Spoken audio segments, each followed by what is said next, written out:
Temos aqui um material bem interessante que trata de um conceito-chave no direito constitucional do Brasil, a parametricidade. Olá, é um tema fundamental mesmo. A fonte principal que a gente está usando é um texto Parametricidade, a bússola do controle constitucional. Ele vai fundo nesse princípio. Um texto bem completo sobre o assunto. E a nossa ideia aqui é, desvendar o que é essa tal de parametricidade, sabe? E por que ela é tão crucial para entender como as leis são validadas ou invalidadas no Brasil, sempre olhando para a Constituição. Bom, vamos lá, né? Vamos sim. É um conceito essencial para quem lida com o direito. Para a gente começar, então, pelo básico. O que exatamente significa esse termo parametricidade? O texto diz que é tipo a viga mestra, a espinha dorsal do controle de constitucionalidade. O que isso quer dizer na prática? Isso mesmo. Olha, em essência, a exigência de que sempre haja uma comparação. É obrigatório comparar duas coisas. Comparação entre o que exatamente? Entre, de um lado, o objeto, que é a lei, o decreto, enfim, o ato normativo que está sendo questionado. Certo. A norma que está em análise. Isso. E do outro lado, o parâmetro. O parâmetro é a norma da Constituição que serve de referência, de padrão mesmo. Ah, então a palavra-chave é comparação. Quer dizer que uma lei não é declarada inconstitucional só porque, parece ruim ou injusta para alguém. Não basta opinião. Exatamente, não basta. O ponto central, isso é fascinante, é essa necessidade da relação direta. A inconstitucionalidade, ela surge quando o objeto viola o parâmetro constitucional. Seja na forma, né, como a lei foi feita, ou no conteúdo dela. Entendi. Não é um julgamento de valor solto. De jeito nenhum. A Constituição é que é o padrão supremo. A régua, digamos assim.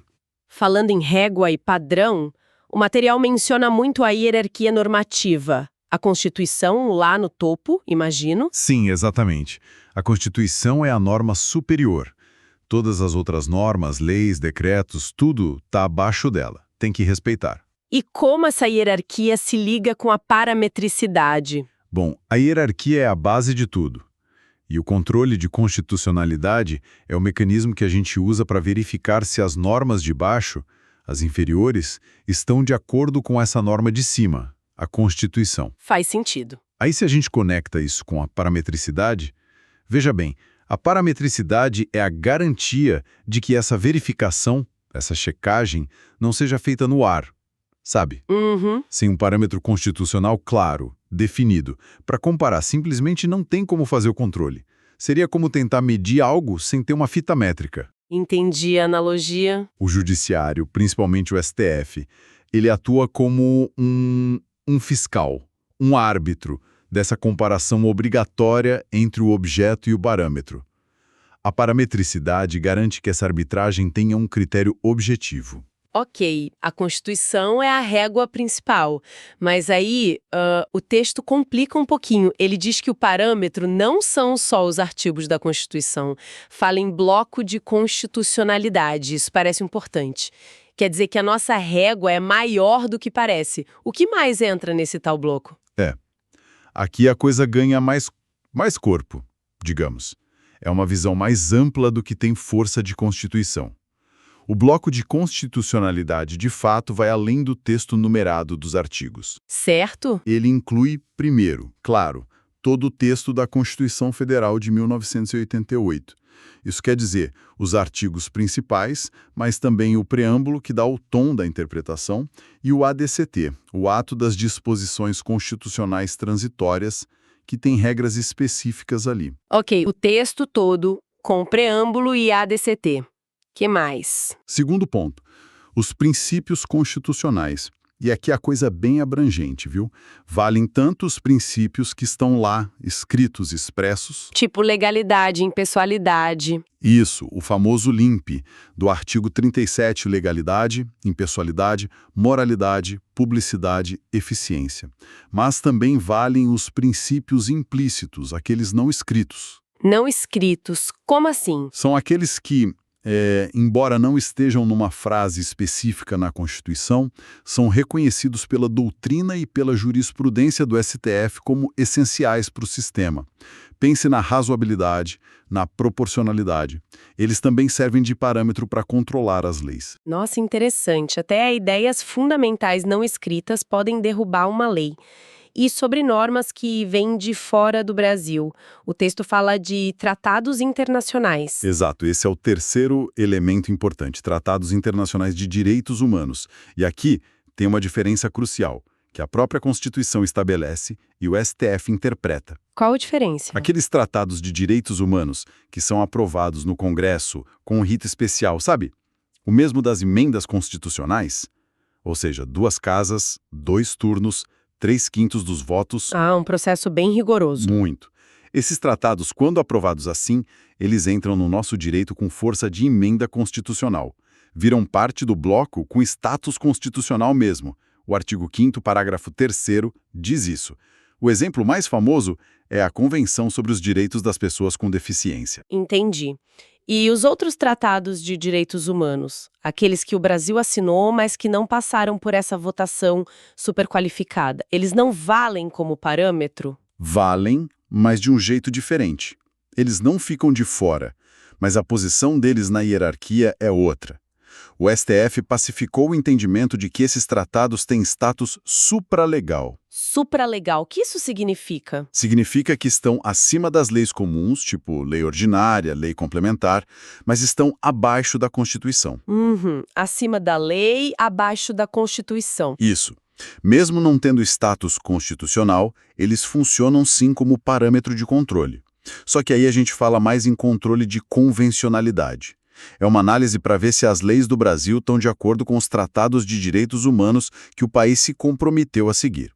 Então, olha só, o parâmetro pode ser a Constituição ou pode ser um desses tratados, dependendo do caso. Entendi. A régua tem várias camadas, então. Com essa complexidade toda do parâmetro, quais são as consequências práticas disso no dia a dia? O material lista algumas implicações bem diretas. Uma das primeiras, e bem importante, tem a ver com as leis que foram criadas antes da Constituição de 1988. Pega uma lei lá de 1970, por exemplo. Certo. Essa lei antiga, ela não pode ser declarada inconstitucional com base na Constituição de 88. O fenômeno é outro. O nome é recepção. Recepção. Como assim não é inconstitucionalidade? É para evitar ter que rejulgar tudo que veio antes, imagino. Exatamente, a lógica é essa. Evita o caos e organiza a transição. A análise é de compatibilidade do conteúdo. Se o conteúdo da lei antiga for compatível com as regras e princípios da nova Constituição de 88, a gente diz que ela foi recepcionada. E continua valendo, integrada na nova ordem. Agora, se o conteúdo for incompatível, aí ela é não recepcionada. O efeito prático disso é a revogação. A lei antiga simplesmente deixou de valer quando a nova Constituição entrou em vigor. Veja que não é um julgamento de constitucionalidade da lei antiga, mas sim se ela sobreviveu ou não à nova ordem. Clareou. A Constituição nova age como um filtro para o passado. Ok.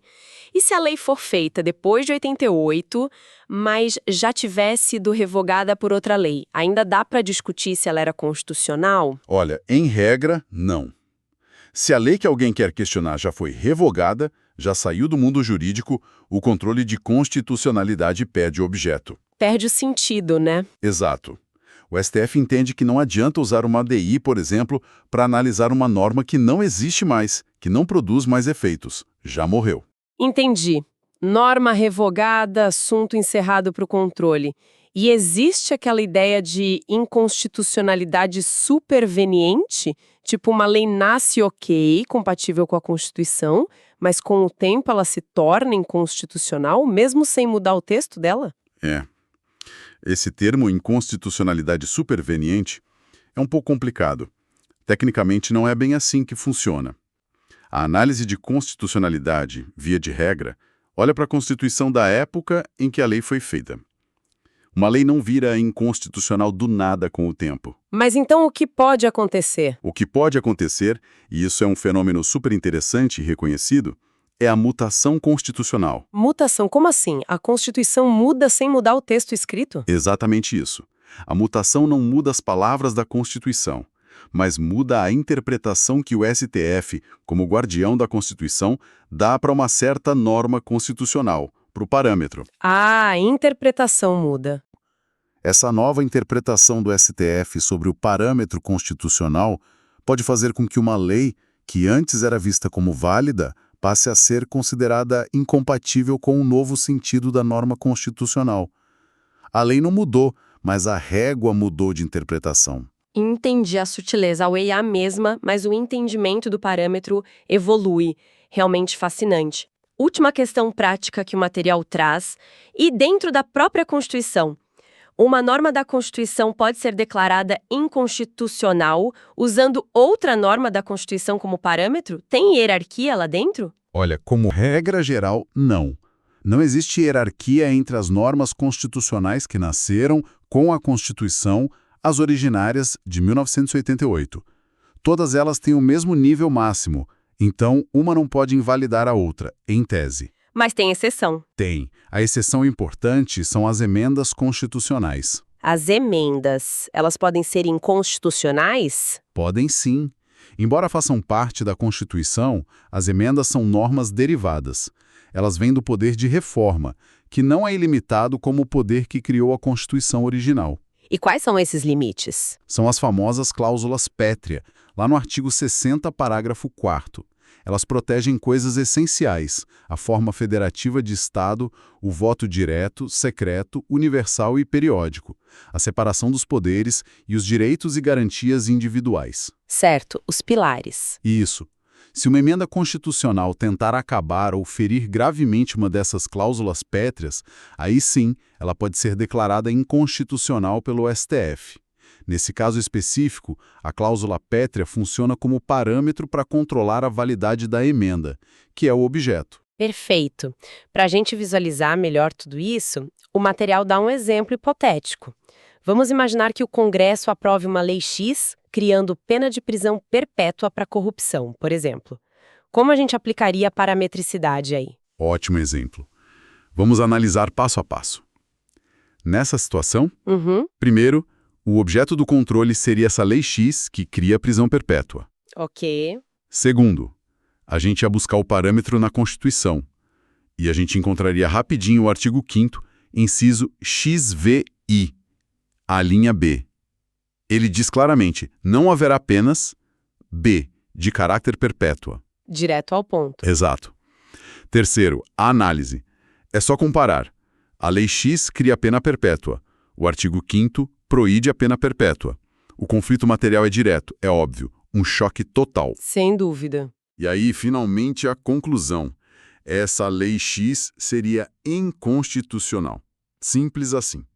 Ela violaria uma garantia fundamental escrita na Constituição. E tem mais. Essa proibição de pena perpétua é um direito individual, ou seja, é cláusula pétrea. Nem por emenda poderia ser mudada. O parâmetro invalida o objeto, sem margem para dúvida. Então, resumindo a ideia central de toda essa nossa conversa, a parametricidade é essa condição fundamental, essa exigência de ter um ponto de referência claro e válido, seja no texto, nos princípios, em tratados específicos, para poder avaliar qualquer lei ou ato do governo. Sem essa referência, a avaliação nem acontece, né? É precisamente isso. A parametricidade é o que dá estrutura, o que dá objetividade para o controle de constitucionalidade. É ela que garante que a Constituição seja realmente a norma suprema de todo o sistema. E garante que não seja uma decisão arbitrária. Exato. Assegura que a validade das normas não seja uma questão de gostei ou não gostei, de preferência política ou pessoal, mas sim o resultado de uma análise técnica, de uma comparação com o padrão constitucional, com o bloco de constitucionalidade todo. Sem o parâmetro, o controle seria ou impossível ou totalmente arbitrário. Fica muito claro, então, que parametricidade não é só um termo técnico, um jargão.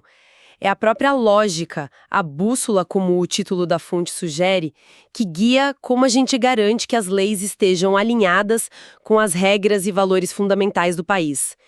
É essa relação de confronto necessária entre a norma questionada e a norma de referência. Exatamente. E, sabe, para deixar uma reflexão final, algo que vem direto do que a gente discutiu aqui. Se a gente pensa no bloco de constitucionalidade, que é mais amplo que só o texto, né? Inclui princípios, tratados com status diferente, e soma isso com a mutação constitucional, que muda a interpretação do parâmetro sem mudar a letra da lei, Onde você quer chegar? a pergunta que fica é: quão fixa ou, pelo contrário, quão fluida é essa nossa régua, esse parâmetro na prática ao longo do tempo? E o que essa dinâmica toda nos diz sobre o desafio constante do direito constitucional? Esse equilíbrio delicado entre buscar segurança jurídica, previsibilidade e, ao mesmo tempo, precisar adaptar a interpretação das normas às mudanças da sociedade. É algo para a gente continuar pensando, né, velho?